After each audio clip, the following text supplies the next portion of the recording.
Bonsoir et bienvenue à cette vidéo de réaction des Jeux Olympiques Paris 2024. Avec Patrick, nous allons nous concentrer sur la cérémonie d'ouverture. Ouais, tu as regardé cette cérémonie? Oui, j'ai regardé cette scène. C'était... Si j'ai pas tout vu même. Ah ouais, si tu as regardé certainement, tu as dû louper certaines choses. Je te propose de regarder ceci. Ah, ok. Ces petites références historiques que vous avez peut-être loupées durant la cérémonie d'ouverture des Jeux Olympiques. En début de cérémonie, cette scène, c'est pas juste des gens qui courent dans un escalier, c'est une métaphore du triangle amoureux que l'on retrouve notamment chez François Truffaut dans le film Jules et Jim, sorti en 1962, et aussi très souvent dans le théâtre français, notamment avec les pièces de Marivaux ou Musset. Après une reproduction du tableau de Delacroix, La liberté guidant le peuple, on a pu voir le personnage de Marie-Antoinette qui apparaît décapitée à une fenêtre de la conciergerie en chantant le « Ah ça ira » des sans-culottes de la Révolution française. Et c'est pile à cet endroit qu'elle a été emprisonnée le 2 août 1793 avant d'être décapitée quelques mois plus tard. Une des apparitions les plus insolites, c'est celle du chanteur Philippe Catherine, presque nu, qui incarne en réalité Dionysos, dieu du vin et de la fête, souvent dépeint avec des fleurs, du feuillage et des fruits. Les drag queens et mannequins présents sur la passerelle de Billy ont également répliqué le tableau La Scène de Léonard de Vinci, le dernier repas du Christ avec ses 12 apôtres. Même l'allumage de la flamme olympique à la toute fin de la cérémonie est un petit clin d'œil au premier vol au ballon à hydrogène qui a eu lieu également au Jardin des Tuileries le 1er décembre 17. Oui, j'ai vu... Bon, on va commencer par quoi? Les flops ou bien les tops? Quoi, Bago? Bon, parce que tu veux. Hein. Bon, disons les tops. Les tops. Ouais. Bon, les tops pour moi, c'est Teddy Riner et Marie-Josée Pérec. Ouais. Le fait qu'ils aient allumé la flamme olympique à la fin, je pense que ça a quand même permis de remettre l'olympisme au centre au milieu du village. Parce que il y avait d'abord les trucs, tout ce que les drag queens, tout ça, machin, etc. Mais le fait que ça finisse par eux, je pense que et qu'ils allument la flamme olympique, c'est parce qu'on a quand même remis l'église au milieu du village. Ouais. On parlera d'église. On a remis l'église au milieu du village. Parce que Marie-Josée Pérec, c'est une des plus grandes championnes olympiques françaises. Moi, quand j'étais petit, c'est elle que l'on regardait souvent à la télé. Tigirino aussi, c'est une très très grande championne de judo. Donc je pense que il s'est fait deux noirs aussi comme ça. À ce niveau. Bon, c'est vrai que ça il faut pas que ça devienne comme si c'est dur. Parce que justement, les gens que j'ai choisis, il y a Aya Nakamura. Okay. Bon, je ne sais pas si c'est par rapport aussi à la couleur, mais bon, je pense quand même que c'est l'artiste francophone la plus écoutée dans le monde. Et aussi Zinedine Zidane, qui est quand même l'un des acteurs emblématiques du football français, parce qu'il a donné la première Coupe du Monde en 1998. Donc, le voir, pour moi, ça a été... enfin, je voulais être là, quoi. Mais il y a des choses quand même que j'ai vues, j'ai dit, ah non, je ne peux pas être là. Et bon, là, on parle des flops, quoi. Les flops, oui. Non, pour moi, le gros flop, c'était... Bon, là, on va parler de représentativité, etc. Mais je pense que le fait d'avoir mené la politique à travers la religion dans une période aussi crispée, où tu as tant de conflits religieux, ethniques, etc., c'était pas une belle idée. C'est-à-dire qu'ils ont fait une représentation de la scène qui est le tableau de Léonard de Vinci, qui montre le dernier repas du Christ avec ses apôtres.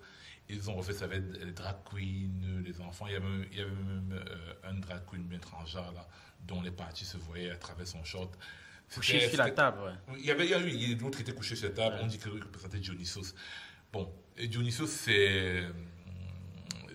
Dionysos comme Dionysien, c'est-à-dire que c'est l'inverse d'Apollon, bien l'inverse d'Hercule. C'est-à-dire que c'est un dieu un peu désordonné, dans la boisson, des trucs comme ça, sur ce que je veux dire.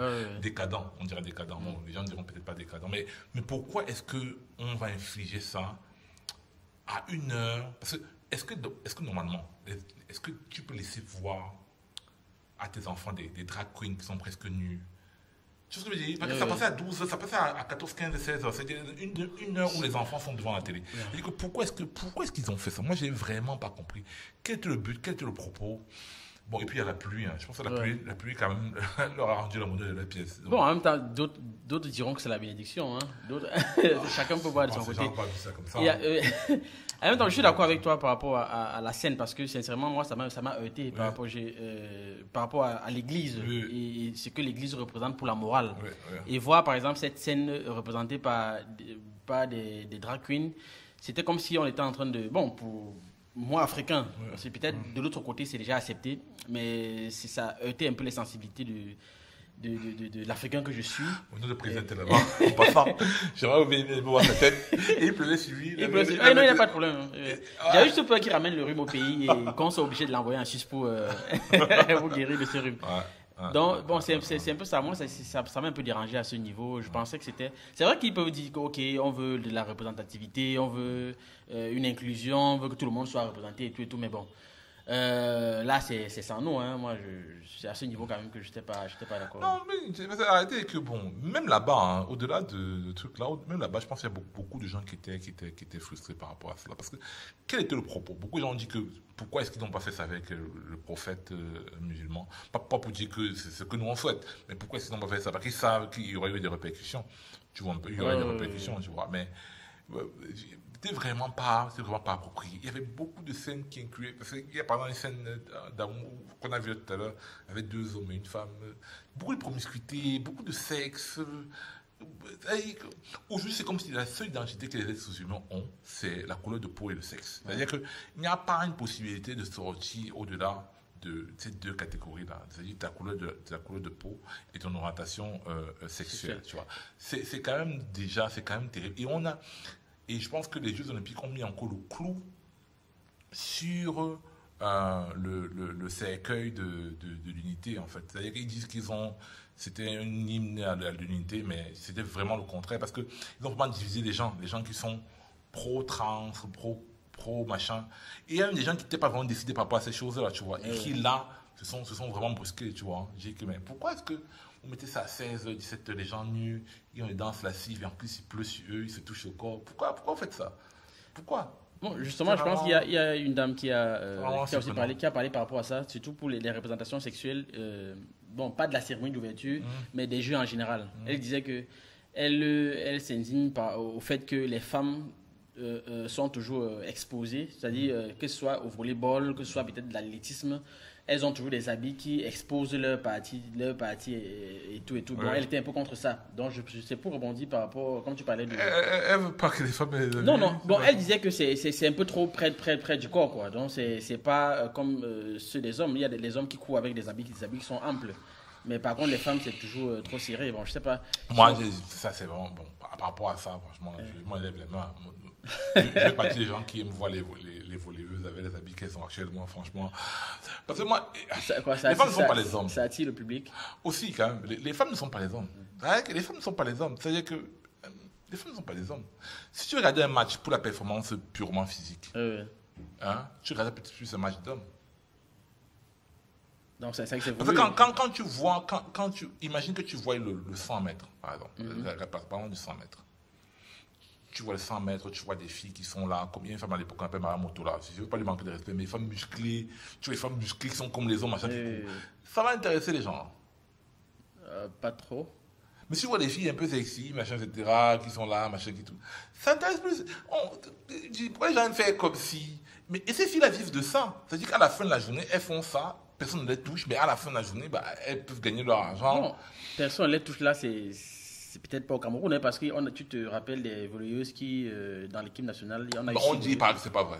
Il paraît que c'est pas vrai. Il paraît qu'on a porté plainte. Bon, je sais pas si c'est... Mais j'ai vu que le ministère ils ont lancé une plainte contre les gens qui ont lancé cette plainte. Oui, il paraît que c'est pas vrai. Même temps, pas qu'il paraît que c'est pas vrai, c'est contesté. Voilà, c'est contesté. Qu'ils ont assenté 5 filles, machin, etc. En même temps, ce sont des activités qui sont quand même trop... On en parle beaucoup dans le monde du sport, que ce soit peut-être du côté des femmes, que ce soit du côté... Bon. Oui, Simon, en fait, ce que j'ai un peu voulu illustrer par là, c'est dire que c'est parce que les filles sont habillées un genre que... Je pense les gars, ça veut dire que quoi? Je pense que ça contribue aussi. Il n'y a pas de viol sur les sœurs, ou bien c'est pas quoi? Sur les sœurs... Donc, ça veut dire que les filles provoquent le viol. C'est grave ce que je suis en train de dire là. C'est que la fille va venir te taper. Je n'ai pas dit qu'elle provoque le viol. Je dis que le mouvement olympique peut réduire dans le sport. Parce que si quand même elles sont... moi je vois quand les femmes musulmanes jouent, bon, je dis peut-être pas que tout le monde joue comme ça, elles se couvrent bien le corps et tout, mais tu ne verras... Mais c'est encore la volonté des femmes. Merci de remettre encore ça. Voilà. C'est la volonté des femmes. Il faut poser la question aux femmes si elles souhaitent jouer avec des shorts amples ou bien des shorts serrés. Parce que même quand tu sors avec tes filles, vous partez quelque part, manger des choses, les filles aiment porter des habits qui sont un peu plus... Je ne sais pas si c'est la norme, c'est pas. Tu vois, quand tu pars à un restaurant, les gens font demander un restaurant. Les filles, j'aimerais des habits un peu plus moulants que les hommes, non? On les a aussi forcés. Bon, ce comité olympique, il est fort, ça va aussi. Non, là, non. C'est vrai que là, on s'éloigne. Voilà, donc, je dis pas que les gens... Sortons du restaurant, revenons à la cérémonie d'ouverture. Okay. Et parlons des délégations, de la délégation camerounaise, qui, par exemple, avait 6 athlètes et plus de 20 officiels, dont les gens qui étaient censés accompagner les 6 athlètes. Et le Zimbabwe qui avait 7 athlètes et 67 officiels pour les accompagner. Qu'est-ce que tu penses de ça? Ils ont tout compris. Ils ont tout compris? Ils ont tout compris. Les athlètes ou les officiels? Tout le monde, les officiels. On va dire qu'il y a un moyen de gagner beaucoup d'argent. Je pense que le comité olympique participe, je pense aux frais. Je pense qu'il participe aux frais. Le déplacement des athlètes et puis le cas d'accompagnant. Donc, bon, ça veut dire que ce n'est pas le pays en réalité. Oh, je participe. Le pays supporte aussi. Le pays supporte aussi. Et je pense que c'est bien. Ils ont trouvé un moyen de faire sortir les gens, aller se balader. Un peu de vacances, ça fait pas du mal. Un peu de vacances, oui. Et ils vont dire que bon, ils font aussi de la recherche, etc. Mais dans le fond, les Africains, nous sommes toujours un genre, non? On a réussi à faire cette publique toujours un genre. 6 athlètes, 30 personnes, 30 délégués, etc. Voilà. Ça représente, ça montre que les gens veulent fuir nos pays. Oui, oui. Il faut plus se dire ça comme ça. Les gens veulent fuir les pays. Les gens ne veulent pas rester chez eux. Les gens veulent aller, machin, etc. Ils veulent aller ailleurs. Bon, là, maintenant, c'est une mauvaise image de l'Afrique qu'on vend. Je me rappelle encore en 2012 pour les Jeux Olympiques à Londres. On a eu, je crois, 6 ou 7 athlètes camerounais qui ont fui. C'est-à-dire qu'ils sont arrivés. Raison? Comment ça, tu veux dire raison? Ils devaient rester comme ça, quoi. Mais tu représentes un pays, tu arrives dans un autre pays, tu fuis comment? Ils ont fui, non? C'est moi qui les demande de fuir. Non. Ça l'a fait, non? Ça l'a fait, non? Ça l'a fait, oui. Ils ont fui. Bon, là, toi, tu as raison, c'est déjà ok. Si tu étais dans leur peau, tu sais. Non, on va juger de leur truc. C'est-à-dire que les gars sont arrivés, ils ont jugé en tant que. Ils ont vu que je rentre là-bas, qu'est-ce que j'aurais? Si je reste ici, qu'est-ce que j'aurais? Si je reste ici, je n'aurais pas le papier. Parce que c'est pas non plus facile de rester là-bas sans papier.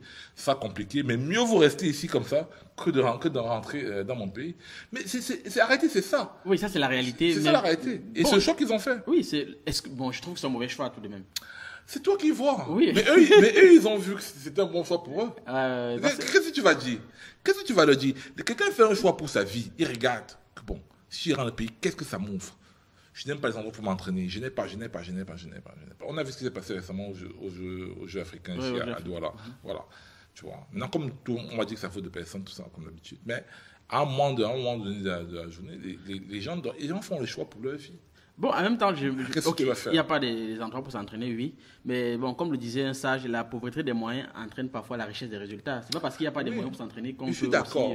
Moi, il y a des gens qui s'entraînent sur les sacs de sable. Ma position de principe, c'est celle-ci. C'est que oui, on doit développer nos pays. C'est ce que je veux dire. Hein? Ouais. Mais ce n'est pas tout le monde qui développe le pays. On a discuté ça quelques fois. Ouais. Si aujourd'hui, on enlève tous les péchés de l'humain, c'est-à-dire qu'on enlève tous les moyens de faire le feu automatiquement, par exemple à Douala. Je ne sais pas ce qu'il y ait 100 personnes qui sont capables de faire le feu à partir de rien. Donc ce sont ces 100 personnes-là qui vont faire le feu dans Douala et tout le reste va venir prendre le feu chez ces différentes personnes-là. Donc il y a des gens qui sont là, qui doivent peut-être avoir peut-être ce poids-là. Et d'autres personnes qui sentent que ce n'est pas leur affaire. Ils attendent que les gens doivent. Donc ça veut dire, donc, qu'est-ce qu'on va faire? Qu'est-ce que tu vas dire? Quelqu'un dit que moi j'ai choisi le bonheur, qu'est-ce que tu vas dire?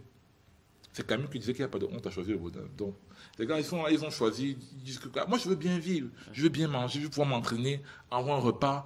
Parce que les gens, moi j'allais voir souvent les jeux à Yaoundé, les gens souvent, ils n'arrivent pas à manger après le truc, même, ils n'ont pas.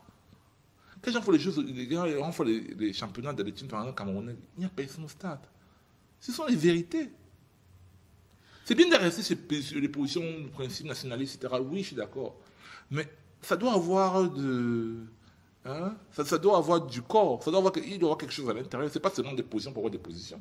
Bon, j'en sais rien. C'est ce que moi, je pense. Ok, c'est avec ces paroles de Camille qui disait il n'y a pas de mal à choisir le bonheur que nous avons mis un thème à cette vidéo d'analyse et de réaction sur les Jeux Olympiques Paris 2024. Merci, ciao. Portez-vous bien. Bye.